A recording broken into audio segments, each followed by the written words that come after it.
Donc bienvenue sur Moteur électrique. Aujourd'hui je vais vous présenter la nouvelle moto de Jules, sa DCRX. Salut Jules. Salut. Ta nouvelle moto pour le moment, enfin on rentrera dans les détails après, mais juste pour savoir, parce qu'entre la Soko et celle-ci, il y a une autre chose. Le permis A2, j'ai passé le permis A2 en me disant je change pas. Pendant les 2 ans de mon A2, je reste en Soko. Je suis arrivé à rester 8 mois en Soko. Les potes m'ont tâté pour que j'achète une moto plus grosse, pour qu'on puisse bouger, pour qu'on puisse faire autre chose. Donc j'avais pas de budget pour acheter. Je suis allé chez BM et à 89 € par mois, tu avais la GS ou 99 balles par mois. Et j'ai eu ça pendant 18 mois. J'ai fait 12 000 bornes en 18 mois et je l'ai bazardé au mois d'avril parce que j'ai passé ma passerelle. Et en A2, il n'y a pas grand chose à part la nouvelle DSR de celle-ci. À l'époque, en 2022, il y avait juste la SR. Donc là, la nouvelle moto, c'est pas celle-ci, ça c'est une moto de prêt parce que toi tu es parti sur un autre modèle, mais toujours chez Zero Motorcycle. Je me suis acheté le Roadster. J'ai acheté une SRF de 2019 qui était entreposée depuis 5 mois chez le concessionnaire. Je suis parti avec, je suis parti à 100%, j'ai fait 40 bornes.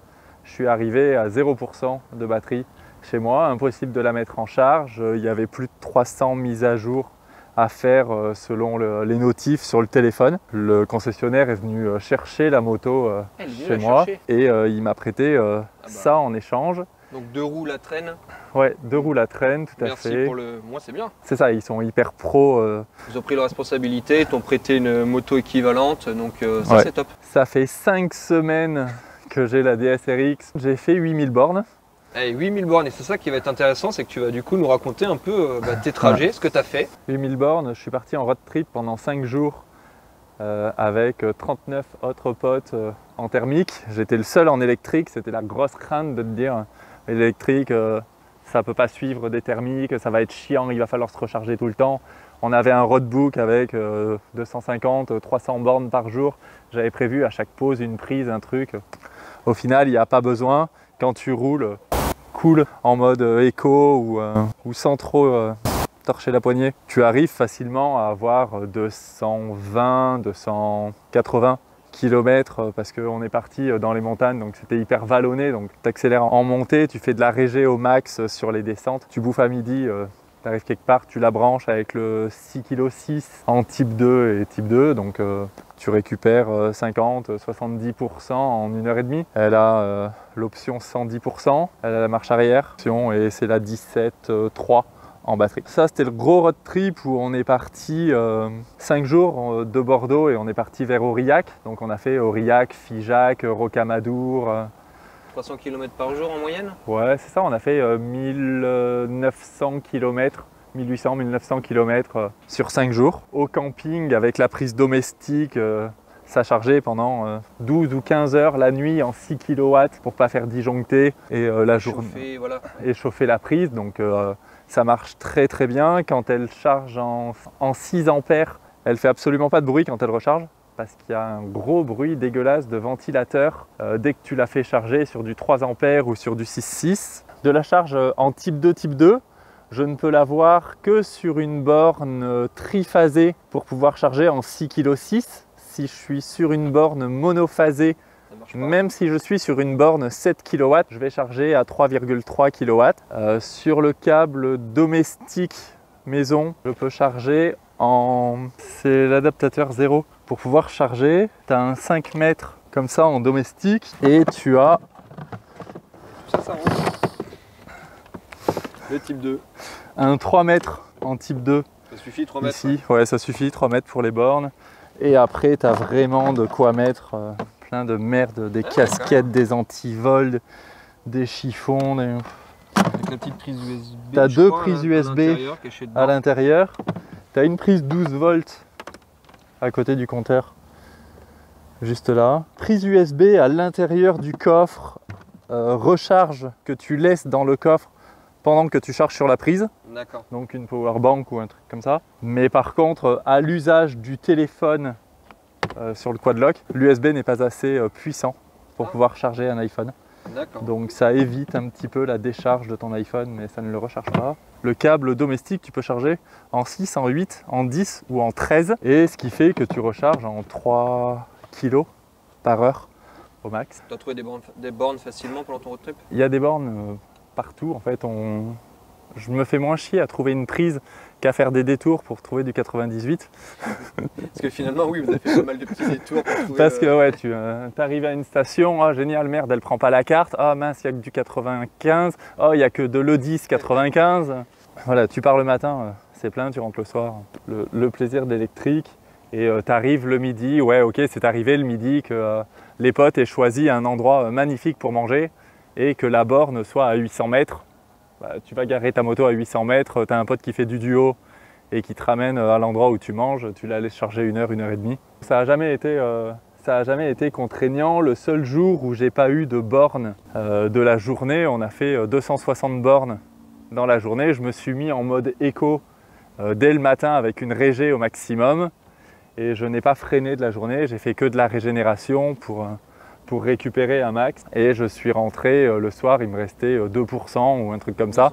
Oui, donc tu tables en autonomie réelle de la moto, en mode tout le temps, on va dire qu'elle a 180 bornes. Si tu roules ouais, vraiment éco, que tu es vraiment gentil avec elle et que tu te promènes, se promener, tu fais de la montagne, tu roules entre 40 et 70 avec beaucoup de montées et beaucoup de descentes.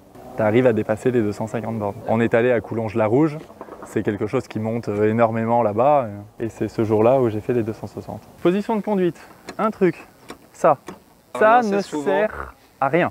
Bon ok, je suis très grand, mais soit j'ai le vent au niveau des pecs, soit monté au max, j'ai le vent dans la gorge. Mais en aucun cas ça protège. Au fur et à mesure que tu roules, la descente est tellement mal foutue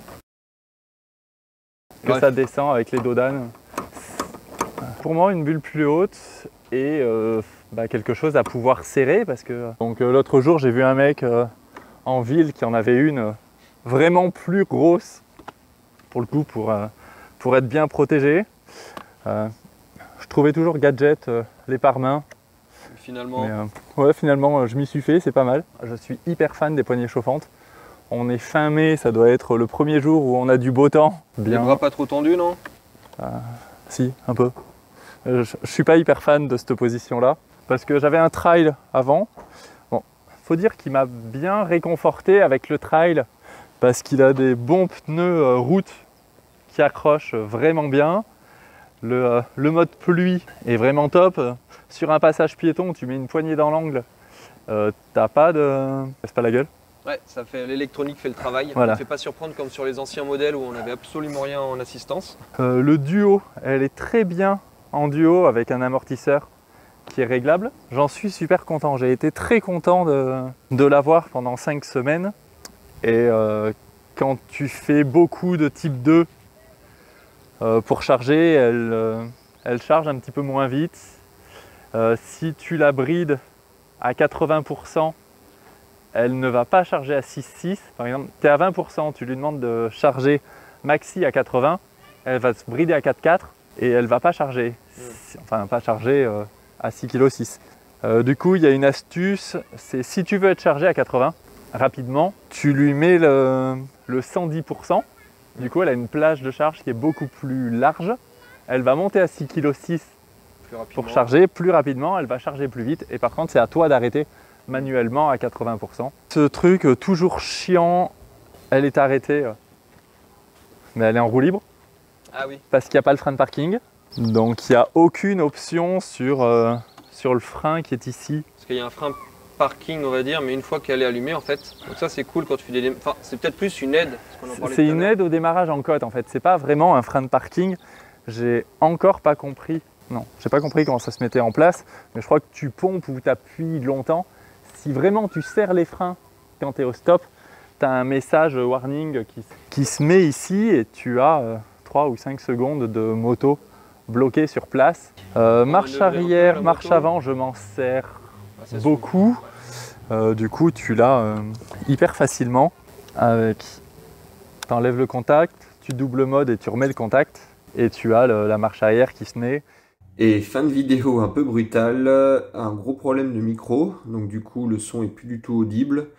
Donc si vous voulez poser plus de questions à Jules sur son expérience, n'hésitez pas à les mettre en commentaire, il se fera un plaisir d'y répondre. Vous pouvez aller voir sa première vidéo aussi, quand il présentait sa Soko. Du coup, il a retrouvé sa SRF, il fait pas mal de kilomètres avec, donc je pense qu'on pourra refaire une vidéo aussi sur le Roadster.